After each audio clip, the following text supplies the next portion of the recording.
신방하다가 김예원이라는 아이가 이 제안을 했어요. 이 제목이 어떻겠냐고. 그래서 들었는데 또 참신하고 좋더라고요. 그래서 하겠다라고 이렇게 얘기를 했는데, 됐지 예원아? 큰 빚을 지고서도 게으름을 피우는 사람이 있었습니다. 보다 못해서 빚을 진 사람인데 보다 못해서 이제 채권자가 물었습니다. 당신 돈 갚을 생각은 있는 거냐? 그러니까 이 사람이 이렇게 얘기를 하는 거예요. 물론 있다. 그래서 내가 세 가지의 생각을 가지고 있는데 세 가지가 다 쉽지 않아서 답답하던 참입니다. 라고 얘기를 했습니다. 그러니까 채권자가 다시 묻는 거예요. 그러면 그 방법이라는 게 뭡니까?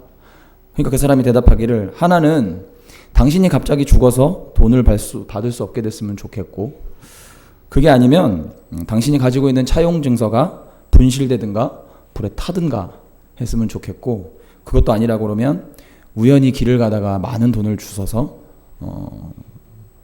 갚을 수 있게 됐으면 좋겠습니다. 그런데 운이 없는지 이 세 가지 중 하나도 이루어지지 않네요. 라고 얘기를 하는 이야기가 있습니다. 마이크가 좀 많이 울리네요. 이 이야기는 게으른 사람이 얼마나 어리석게 사고하는지를 보여주죠. 그렇습니다.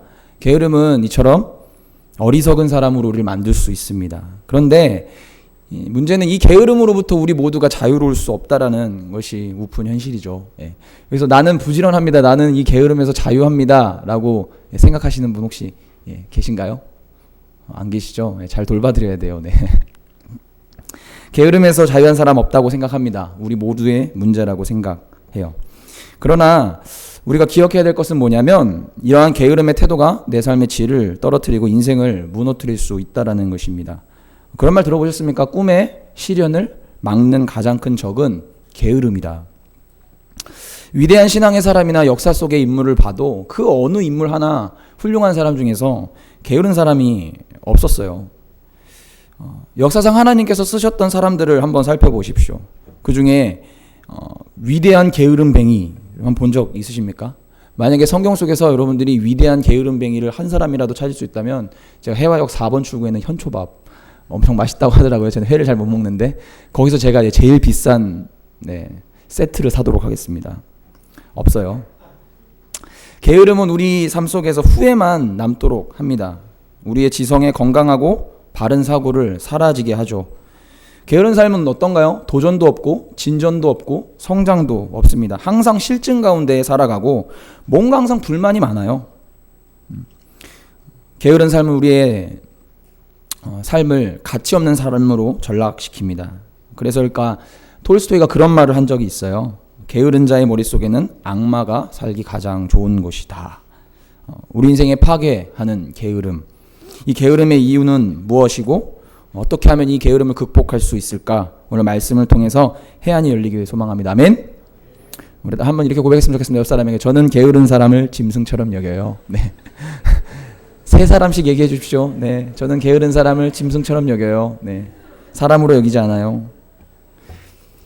네이버 사전 찾아보니까 게으름 이렇게 찾아보니까 행동이 느리고 움직이거나 일하기를 싫어하는 태도나 버릇이라고 정의합니다.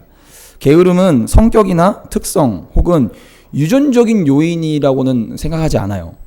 그렇지만 이 굳어진 습관이 인격화가 된다는 게 참 무서운 현실이죠. 그렇다면 이 게으름에서 어떻게 벗어날 수 있을까? 먼저 이 게으름의 특징을 진단하고 파악하면서 어디에서부터 이 게으름이 오는 것인지를 아는 것이 굉장히 중요하다고 생각합니다. 먼저 이 게으름의 특징. 그럼 그거 아시나요? 게으른 사람들이요 모든 일에 게으르지 않아요. 따라 읽어봅시다. 시작. 게으른 사람이 모든 일에 게으른 것은 아니다. 게으른 사람도 자기가 좋아하는 일에는 열심히 합니다. 여러분 온종일 빈둥대면서 텔레비전 보는 사람들을 보십시오. 만약에 그 사람에게 있어서 텔레비전이 고장이 난다. 그럼 어떻게 할까요? TV를 고치기 위해서 신속하게 움직일 거예요. 뭐 급하게 들고 수리점으로 뛰어갈 수도 있고. 여러분 제가 예전에 그 고등학교 시절에 너무 쑥스러운 얘기지만 학교보다 PC방을 더 많이 갔거든요. 학교보다 PC방을 더 많이 갔는데 저를 포함해서 많은 사람들, 게임하는 사람들을 보면서 느꼈던 건 와 진짜 부지런하다라는 생각을 했어요. 공부는 죽으라고 안 하는데 3일 동안 밤을 새면서 게임을 하는 거죠. 레벨업 위해서라면은 뭐 그냥 라면, 짜장라면, 우동 이런 식으로 삼시세끼를 예. 이 삼시세끼를 먹는 새끼도 봤어요, 제가. 네. 결코 고시를 준비하는 다른 학생보다도 열심히 작지 않습니다. 그렇다면 이 게으름은 어디에서부터 오는 것일까? 그것은 따라합시다. 그릇된 자기 사랑의 확신. 본문 말씀 한번 읽어볼게요. 게으른 자의 욕망이 자기를 죽이나니 이는 자기의 손으로 일하기를 싫어함이니라. 게으른 자의 욕망이 자기를 죽인다고 돼 있어요. 게으름의 궁극적인 뿌리는 무엇이냐면 그릇된 자기 사랑에 대한 확신에서 온다라는 사실을 우리는 기억할 필요가 있습니다. 사실 우리가 짓는 죄의 대부분이 어떤 거죠? 다 그릇된 자기 사랑에서 출발하는 것입니다. 여러분 왜 게을러집니까? 그 게으름이 나를 사랑하기 때문에 하는 경우가 많거든요. 그래서 그 욕망을 채우려고 할 때 게을러지는 거죠. 좀 더 자자고 나 스스로를 독려합니다. 좀 더 쉬고 일을 하라고 마음에 속삭입니다. 그리고 일을 자꾸만 미루라고 하죠. 그러나 여러분 생각해 보십시오. 이게 나를 위한 것 같고 나를 편안하게 하는 것 같지만 이것이 진짜 나를 사랑하는 것일까? 이건 자기를 사랑하는 게 아닙니다. 우리는 조금 더 나를 사랑하는 것이 무엇일까? 진짜 내 인생을 위하는 것이 무엇일까라는 진지한 고민을 해봐야 됩니다. 냉철하게 내 자신을 사랑하는 일이 무엇일까를 생각해 봐야 하는 것이죠. 이런 그릇된 자기 사랑의 확신이 자신을 파괴하는 경우를 우리는 종종 볼 수 있습니다. 마약도 그런 예가 될 수 있겠죠. 가까이는 뭐가 있을까요? 마약은 너무 동떨어진 얘기니까 담배를 핍니다. 이유를 물어보면 뭐라고 얘기하나요? 담배를 피면 스트레스가 풀린다는 거예요. 저도 많이 펴봤거든요. 네, 저도 많이 펴봤는데 그때 제가 스트레스가 풀리는 것 같지만 여러분 그 MBC 뉴스에 나온 걸 제가 이렇게 기사를 봤어요. 근데 이 기사가 무엇이었냐면 진짜 흡연할 때 우리의 스트레스가 풀릴까? 흡연 시 신체 반응을 검사하는 그 연구 결과가 나왔는데 흡연 전과 후 심장 박동수, 피로도, 스트레스 지수, 스트레스 저항력 이걸 테스트했는데 심장 박동수는 76에서 81, 피로도는 107에서 115, 스트레스 지수는 96에서 106, 스트레스 저항력은 93에서 87로 떨어지는 평균 수치를 기록했습니다. 실제적으로 담배를 피는 것이 내가 스트레스를 더 받는다는 거죠. 놀랍지 않습니까? 우린 속고 있는 것입니다. 그릇된 방식으로 자신을 사랑해서 나온 결과. 예전에 충격적인 제가 캠페인을 한번 본 적이 있는데 제 나이 언저리쯤 되시는 분들은 기억하실 거예요. 그 유명한 코미디언 누구죠? 폐암으로 돌아가신. 그쵸, 이주일. 대답하신 분 몇 분, 이분들은 나이가 있으신 분들이죠. 되게 유명했죠. 그분이 뭐라고 얘기하셨어요? 담배 맛있으십니까? 그래서 결국에 그 폐암으로 죽었잖아요. 그래서 끝까지 캠페인 가운데에 담배 피지 말라는 권고를 했는데 그거 알면서도 우리는 계속 핍니다. 계속. 뭐 담배뿐이겠습니까? 뭐 자매들의 경우에는 어떤 일들이 있을까? 먹고 자고 게을러지고요. 방학 때만 되면요 7kg씩 몸을 불려서 와요. 무슨 씨름 선수도 아니고 일부러 불리는 것 같아요. 일부러 의도적으로 먹고 움직이지 않아요. 그래서 지금 이 모양이 된 건데 맨날 그래서 뭘 찾습니까? 몸매 보정해주는 뭐 보정 속옷을 산다. 뭐 진짜 어이없는 제 운동기구도 봤어요. 홈쇼핑에서 파는 거. 진짜 깜짝 놀랐어요. 뭐냐면 그냥 차고 있는 거예요. 그러면 진동이 막 와요. 그 진동이 막 울리면서 내 배에 지방을 빼준다는 거예요. 그거 구매하는 많은 청년들 제가 봤습니다. 지금 눈 내리 깔고 있는 몇 명의 청년들. 근데 참 한심한 건 저도 그것에 좀 유혹이 돼가지고 한번 구매할 뻔했던 그런 부끄러운 기억이 있네요. 자, 게으름에서 오는 문제들 한번 생각해 봅시다. 주어진 일을 제때 하지 않고 미루게 되죠. 잠을 늘어지게 자게 됩니다. 여러분 이런 사람들은 결과적으로 어떠한 성격의 사람이 되냐면 이기적인 사람이 된다는 사실 아십니까? 오늘 하반절 말씀을 보니까 자신의 손으로 일하기를 싫어한다. 게으른 삶의 결과는요 이기주의로 흘러갈 수밖에 없어요. 왜요? 자신의 손으로 하는 것보다 남의 손으로 어떻게 하면 편안해지기를 원하니까요. 사랑하는 여러분, 여자들 절대로 게으른 남자 만나지 마십시오. 아멘. 게으른 남자 만나시려고요? 게으른 남자 만나지 마십시오. 아멘. 연애할 땐 그래도 잘 해줄 수 있습니다. 그런데 이 게으른 남자들 주말 하면 주말에 여러분들 꿈 같은 데이트 있을 것 같죠? 없습니다. 제가 이런 말씀 드리겠지만 저희 이모부 보면 그렇습니다. 네. 연애할 때 이런 사람도 있어요. 맨날 데이트 하는데 자기 집으로 오래요. 집에서 뭘 하는지 잘 모르겠는데 맨날 집으로만 오래요. 이런 애들 보면 특징이 뭐냐면 맨날 엄마 물, 엄마 과일, 엄마 커피. 결혼하면 어떻게 될까요? 명칭만 바뀌는 거예요. 여보 물, 여보 밥, 여보 커피. 여러분 절대 이런 남자 만나지 마십시오. 불행해집니다. 아멘. 다 만나고 싶어요. 저한테 오늘 왜 그러세요? 이런 게으름의 결과에 대해서 성경은 뭐라고 말하냐면 잠언 말씀에 특히 이 게으름에 대한 구절이 많아요. 성경에 나오는 80%가 잠언 구절에 나오거든요. 유대인의 경전인 탈무드에도 이런 게으름에 대한 지침이 많이 나오는데 잠언 19장 15절 말씀 다 같이 한번 읽어볼까요? 게으름이 사람으로 깊이 잠들게 하나니 태만한 사람은 줄일 것이니라. 게으른 사람은 결국 줄이게 된다는 거죠. 궁핍에 이른다는 거죠. 물론 물질적인 궁핍이 있을 수도 있겠죠. 그러나 이런 게으름의 사람은 결과적으로 인격의 궁핍, 인생의 궁핍을 경험하게 될 것입니다. 여러분 여러분 한번 생각을 해봅시다. 이런 사람 옆에 좋은 사람 남아있을 수 있을까요? 이런 사람에게서 배울 수 있는 것이 있을까요? 만성적인 게으름, 이것이 점점 더 게으르게 만들겠죠. 게으름은 성장이 없습니다. 성장도 없고 실증과 지루함과 권태가 삶 가운데 가득해집니다. 여러분 인간관계가 좋을까요? 다른 무엇이 남을까? 사랑하는 여러분 게으르지 말길 소망합니다. 아멘. 또 하나 주의해야 될 것은 뭐냐면 편안한 삶을 위해서 선택적 부지런함을 가장한 게으름도 경계를 해야 한다는 것입니다. 이런 사람들이 있어요. 지금 당장은 되게 열심히 공부를 해요. 지금 당장은 굉장히 열심히 살아가는 것 같아요. 근데 그렇게 살아가고 있는 이유와 목적이 뭐냐면 편안한 삶을 살려고.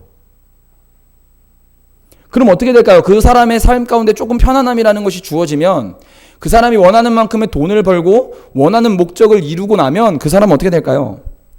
게을러져요. 반드시 게을러질 수밖에 없습니다. 많은 청년들이 그러잖아요. 편안해지려고 더 열심히 공부하고 더 열심히 스펙을 쌓고 더 좋은 직장을 가려고 하고. 그게 왜 그런 건가요? 편안한 삶을 살려고 하는 것 아닌가요? 그럼 그걸 이뤘을 때도 거의 이룰 수도 없겠지만 이뤘을 때도 자신의 삶 가운데에 무엇이 남을까? 이런 사람들 보면 참 그 특징들이 있는 것 같아요. 제가 가까이에 있는 사람들 보면 젊었을 때 누구라고 얘기할 수는 없고 젊었을 때는 굉장히 부지런했대요. 굉장히 부지런하고 근데 이제 나이가 좀 중소기업을 운영하시는 분이신데 이분이 이제 나이가 좀 먹고 자기가 이제 원하는 만큼의 어떤 돈이 들어오니까 게을러지는 거예요. 이 아내가 맨날 하는 거예요. 진짜 죽지 못해 산다고. 내가 예수만 안 믿었어도 당장 이혼할 텐데 죽지 못해 산다라고 얘기를 하는 것입니다. 누워서 양말도 그 기술 아세요? 발과 발만으로도 양말을 벗을 수 있습니다, 여러분. 그 되시는 분들은 엄청난 훈련의 결과예요. 예. 되시는 분들 있으세요? 그 아시죠? 엄지발가락으로 그 이렇게 다리 위에 이게 얹어가지고 이렇게 딱, 그 엄청난 기술. 정말 꼴 보기 싫지 않겠습니까? 그래서 여러분, 부지런한 사람을 만나야 되는데 어떤 부지런한 사람을 만나야 되냐면 하나님 앞에서 열심히 사람을 만나셔야 돼요. 아멘. 보이는 것 가운데 치중하는 사람들은 여러분 결과적으로는 게을러질 수밖에 없어요. 근데 제가 많은 청년들을 이렇게 만나잖아요. 그리고 그들의 삶을 이렇게 들어보고 결혼한 친구들 지체들 들어보면은 생각보다 이런 부분들에서 힘들어하고 생각보다 이런 부분들에서 되게 만족감을 느끼는 경우가 많아요. 제가 데리고 있다는 팀장이 그 결혼 생활에 되게 만족이 있나 봐요. 너무 막 즐거워해요. 사실 이 결혼 사실 반대가 되게 심했었거든요. 왜냐면 이 자매가 이뻐요. 자매가 이쁘고 그리고 자매가 똑똑해요. 공부도 신랑보다 훨씬 잘했고. 뭘로 보나, 뭐 인격으로 보나, 뭘로 보나 이 자매가 훨씬 더 뛰어난데 이 자매가 너무 행복하다는 거예요. 그러니까 왜냐고 물어보니까 하나님을 사랑하는 마음 보고 딱 결혼을 했는데 그 열심을 나한테도 그대로 주더라는 거예요. 그러면서 너무 자기를 사랑해 준다라는 거예요. 그럼 제가 거기서 딱 느꼈죠. 아, 영인 전도사님 진짜 하나님을 사랑하는구나. 예, 제가 거기서 딱 느낄 수 있었어요. 예. 그 자매가 그런 고백을 하더라고요. 전 누군지 얘기하지 않았습니다. 네. E.M. 그레이라고 하는 교수가 쓴 성공의 공통 분모라는 책이 있습니다. 이 사람이, 그레이 교수가 성공한 사람들에 대해서 이렇게 자세히 분석하고 연구하면서 그 사람의 공통 분모를 찾았는데 첫 번째 공통 분모가 뭔지 아십니까? 게으르지 않는 삶이었어요. 게으르지 않는 삶. 뭐 그렇게 대단한 게 있는 것이 아니라 첫 번째 공통점이 그냥 부지런했다라는 거예요. 게으르지 않고. 기억하십시오. 게으른 자에게 성공은 없습니다. 정종 회장이 그런 얘기 했었죠. 부지런한 사람이 성공한다. 뭐 예전에 안철수 연구소를 지금 안철수 씨가 이런 얘기도 했어요. 남보다 먼저 시간을 투자하고 남보다 더욱더 많은 시간을 쓸 각오를 하는 삶이 성공할 수 있다. 자기 분야에서 어느 정도의 성공한 사람들, 성과를 낸 사람들이라면 그들이 하나같이 부지런한 삶을 살았고 아주 열심히 삶을 살았던 사람들입니다. 게으른 사람 없습니다. 절대 게으름은 내 인생에 어떠한 것도 이룰 수 없다는 사실을 기억해야 합니다. 그러면 이 게으름을 어떻게 극복해야 할까? 따라합시다. 좋은 친구를 곁에 두자.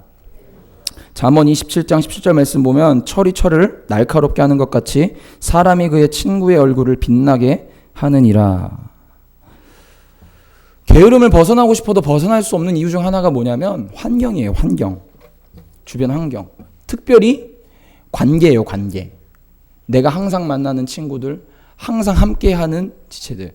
그들의 생각과 그들의 말과 그들의 행동이 내 삶의 가치관이 되고 어느덧 나의 삶의 습관이 될 수밖에 없거든요. 그래서 주변을 통해서 배우잖아요.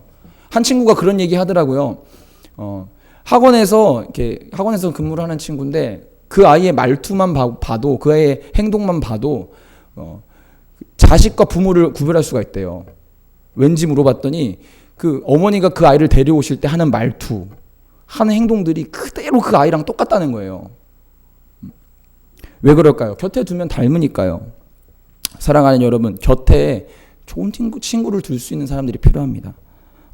그 게으름이 굳이 말로 해줘도 좋지만 그 삶이 촌철살인과 같은 삶으로 날카롭게 지적해 줄 수 있는 철이 철을 연단하듯이 날카롭게 하듯이 나의 삶 가운데 곁에 뒀을 때에 내 게으름을 자극할 수 있는 주변에 그런 사람들을 곁에 두어야 한다는 것입니다. 하버드 말하기 수업 이 책 들어보셨습니까? 어떻게 원하는 사람을 얻는가? 그리고 인생에서 가장 중요한 7인을 만나라 라는 등의 베스트셀러, 엄청난 베스트셀러였죠. 이 책을 썼던 리 웨이원이라는 사람은 이렇게 그의 책에서 얘기를 해요. 나는 성실하지 않는 사람한테는 절대로 투자하지 않습니다. 3대 투자 원칙 중에 하나래요. 이 사람이.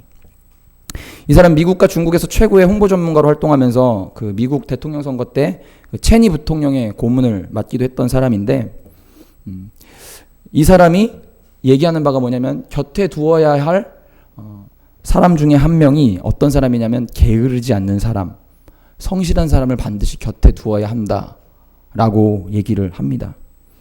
여러분 곁에는 어떻습니까? 성실함의 본이 될 만한 사람들이 있으십니까? 없다면 여러분 반드시 찾으셔야 돼요.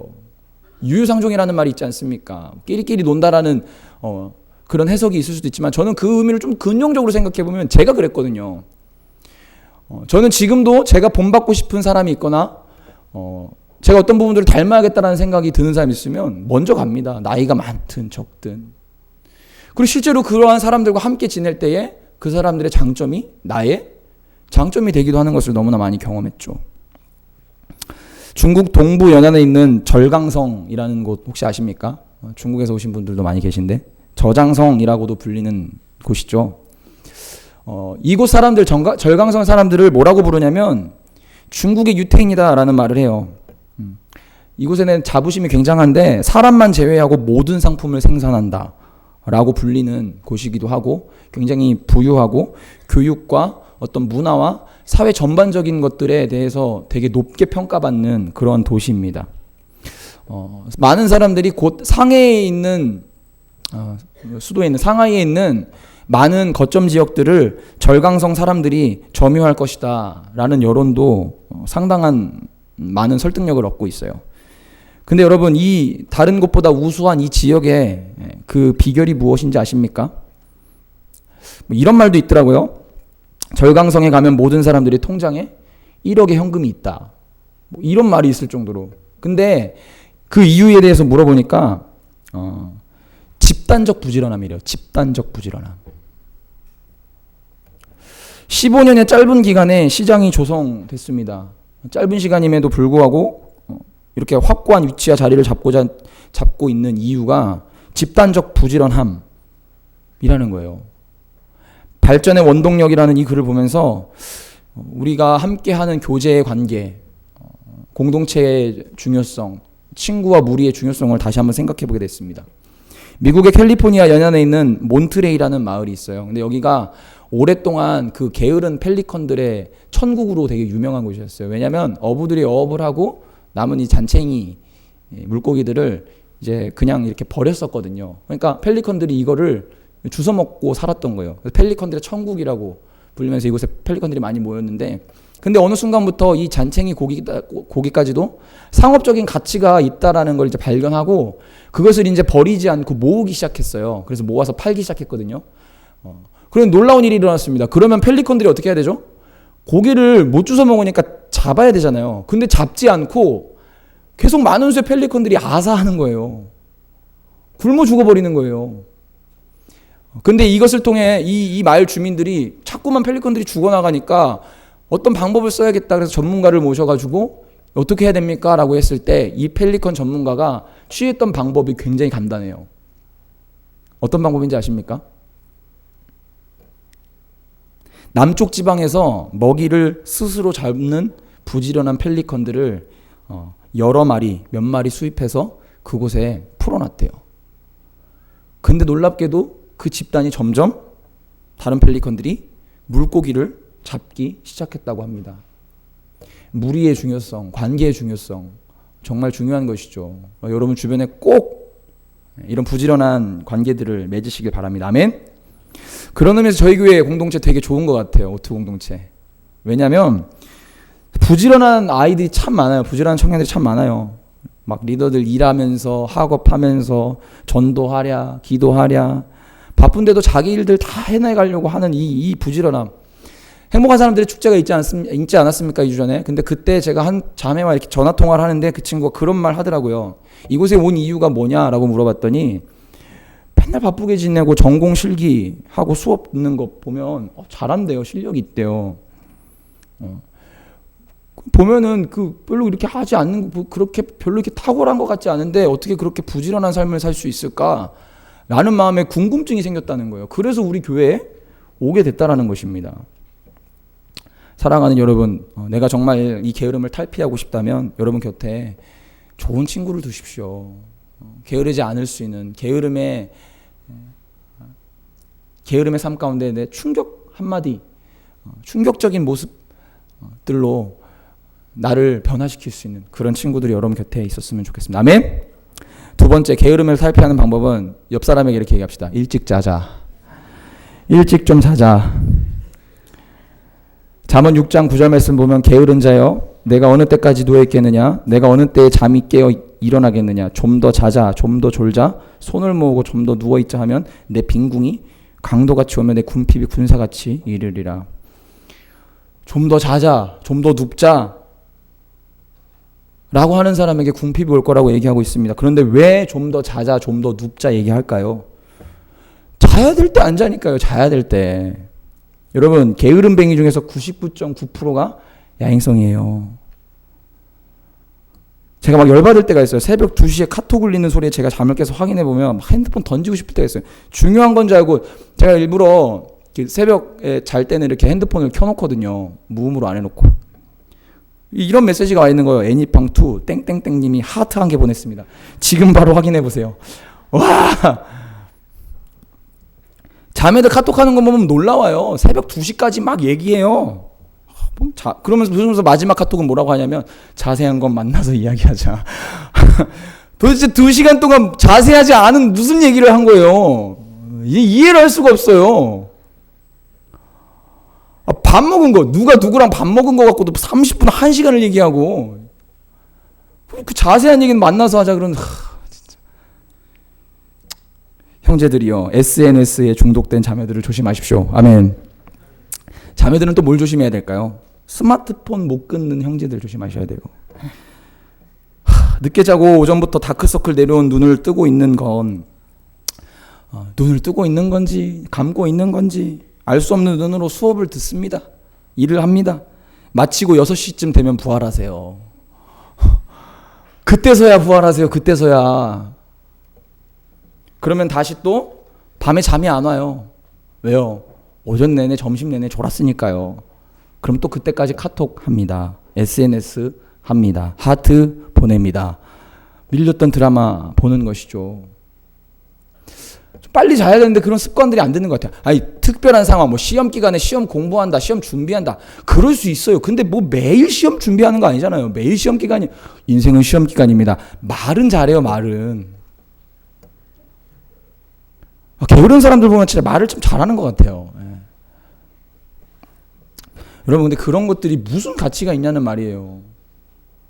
어떤 일을 할 때 그거 남는 일을 하셔야 되는데 남는 일이 아니에요, 다 보면은. 뭐 드라마 봐야 된다. 뭐 드라마. 그 도깨비, 지난 겨울에 도깨비가 여러분들에게 남겨준 게 뭡니까? 없어요, 없어요. 공유가 여러분들한테 해준 게 뭐예요? 엉뚱한 상상만 하게 하죠. 비가 오면 뭐가 슬픈가 보다. 뭐 도깨비가 뭐 공유가 슬픈가 보다. 저는 그 말이 처음에 뭔지 몰랐어요. 뭐 눈이 오고 뭐 이러는데 막 공유가 슬프대고 무슨 얘기인가 처음에는 몰랐는데 도깨비 나온 얘기더라고요. 사랑하는 여러분, 우리가 게으른 삶을 살아가는 것 가운데 행하는 일은 남는 게 없어요. 남는 게. 가치 있는 일에 열심일 수가 없겠죠. 작은 습관이지만 결국에 이 작은 습관이 또 다른 게으름을 부르고 그 게으름은 쌓여요. 그래서 제가 생각한 방법인데 2가지를 한꺼번에 잡을 수 있는 방법이 있는 것 같아요. 일찍 자는 것, 그리고 좋은 친구를 만드는 것. 뭘까요? 그쵸. 따라합시다. 새벽 기도. 새벽을 깨우셔야 돼요. 새벽을. 여러분, 제가 왜 이런 얘기를 드리냐면요. 제가 하루에 10시간씩 자던 사람이었어요. 자꾸 제 부끄러운 치부가 드러나는데 저는 얼마나 게으른 사람이었냐면 게을러도 열심히 하는 건 열심히 했어요. 게임 정말 열심히 했고 머리 만지는 거 되게 열심히 했고 저 하루에 10시간 이하를 잡은 적이 거의 없던 것 같아요. 10대 시절을 보면. 당연히 삶에 무슨 소망이 있겠습니까? 학교를 간 날보다 안 간 날이 더 많고 맨날 게임 가운데 빠져서 살고 진짜 제가 한 3개월 동안은 PC방, 노래방, 당구장, PC방, 노래방, 당구장, PC방, 노래방, 당구장 계속 이렇게 살았던 때가 있었어요. 제가 3개월 동안을, 무려 3개월 동안을. 무슨 소망이 있었겠어요. 근데 제가 이러다가 그 가정이 좀 형편이 어려워지면서 제가 군대를 가게 됐어요. 군대 가게 되면서 제가 그때부터 새벽 기도를 좀 시작하게 됐거든요. 전역하기 얼마 안 앞두고. 제가 6개월 동안 하루도 안 빠지고 군대에서 새벽 기도를 드렸습니다. 그리고 그 습관을 유지하면서 전역하고 나서도 그 습관을 유지했어요. 그러고 나서 이제 제 삶의 미래가 보이지 않으니까 기도하면서 편입을 준비하겠다라는 또 새벽 가운데 그런 딱 생각을 주시더라고요. 그래서 그때 당시 뭐 편입은 김영 뭐 이런 광고들이 많았거든요. 버스만 타면 뭐 다 김영이라 그래가지고 그렇게 가서 공부를 시작했는데 저한테 그게 굉장히 큰 힘이 됐어요. 제가 하루에요 그렇게 게으른 사람이요. 제가 여러분 편입하면서도 한 번도 새벽 기도를 빠진 적이 없어요. 지난주 금요일에도 제가 새벽 기도를 빠졌는데 이때 새벽 기도 한 번도 빠진 적이 없어요. 그리고 제가 하루에 몇 시간씩 공부했는지 아세요?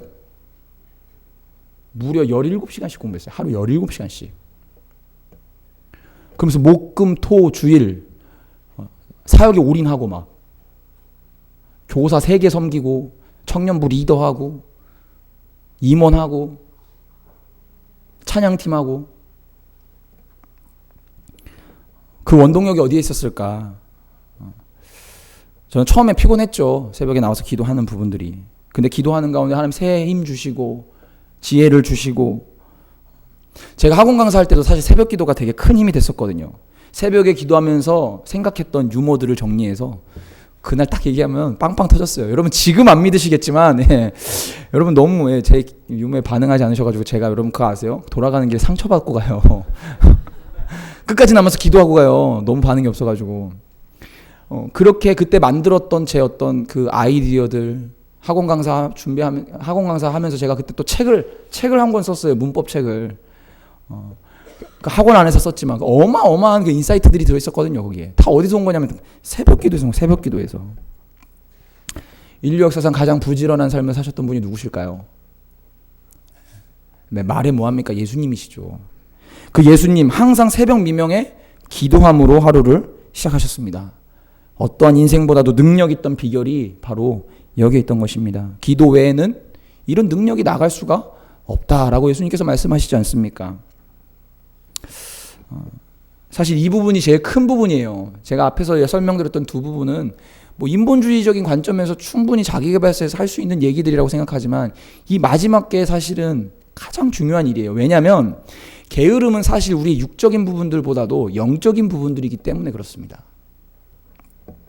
사람은요, 이 부분들이 제가 뿌리가 어디에서 시작된다 그랬죠? 그릇된 자기 사랑에 확신에서 온다 그랬잖아요. 빗나간 자기 사랑이거든요. 사람은 누구나 자기를 사랑하지만 온전하게 자기를 사랑할 수 있는 사람은 없어요. 많이 졸리세요? 죄송합니다. 저 오늘 또 집에 못 갈 것 같아요. 너무 상처받아. 끝나고 남으세요. 사실 내가 뭐가 좋고 뭐가 나쁜지 사실 잘 몰라요. 아까 얘기했던 것처럼 담배 스트레스를 풀려고 내가 피지만 그게 스트레스를 쌓이게 한다니까요. 진짜 내가 살아가면서 행하는 것들이 나를 위해서 하는 것들이지만 아닌 경우가 너무 많아요. 뭐가 좋고 뭐가 나쁜지 사실 좀 구분 잘 못해요. 그래서 하나님의 도우심이 필요한 것입니다. 제가 말씀드렸잖아요. 자신을 사랑하다 보면 사람이 이기적으로 변한다니까요. 그래서 여기 자신을 너무 사랑하는 사람들을 여러분 다 헤어져야 돼요. 딱 봤는데 이 새끼는 나는 진짜 사랑하지 않고 지만 사랑하는 것 같아. 데이트 코스도 맨날 지가 좋은 대로 짜. 헤어지세요, 여러분. 결혼하면 뻔해요. 내 욕망을 채우기 위해서 결국에 이기적인 생각들이 어떻게 변하냐면 타인의 아픔도 무심하게 지나갈 수 있게 돼요. 아무렇지 않은 것이 되는 거죠. 용납될 수 있어요. 타인의 불편함쯤은 내 편안함과 내 안락을 위해서는. 그렇기 때문에 사실 이 영적인 부분들에 대해서 해결이 되지 않으면 이 게으름은 해결될 수 없습니다. 세상에서 부지런하게 사는 사람들 얼마나 많습니까? 하나님 믿지 않아도. 그럴 수 있거든요. 근데 그 게으름의 이유와 목적을 보면 다 뭐냐면 자기 편안함이에요. 자기 안락이고.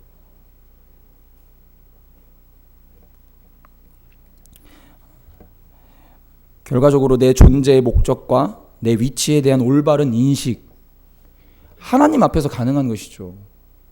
하나님 앞에서 그분과의 은밀한 교제 가운데에 내 자신을 보아야 되는 것이죠. 그렇게 해야만 방황하는 삶을 접을 수 있고 내 위치와 내 상태, 내 존재의 목적을 파악할 수가 있습니다. 그래서 이 게으름의 문제는 영적으로 극복하는 것이 가장 중요한 것입니다. 사랑하는 여러분, 말씀을 정리하고자 합니다. 게으름은 아까 말씀드렸지만 빗나간 자기 사랑의 확신에서부터 시작합니다. 확실한 이에 대한 인식이 없다면 우리는 이기적인 삶으로 변할 거예요. 이것이 나아가서 우리 가정과 내 주변 사람들을 아프게 하고 상처만 남기게 된다면 여러분, 우리 인생이 행복할 수 있겠습니까? 이것을 극복하기 위해서 우리 주변에 영적으로 부지런한 사람들이 좀 여러분 삶 가운데 머무를 수 있게끔 관계를 만드셨으면 좋겠고, 늦잠 자는 악습들 한번 고치십시오. 옆 사람에게 이렇게 고백합시다. 오늘부터 11시에 잡시다. 늦어도 11시 반에는 잡시다.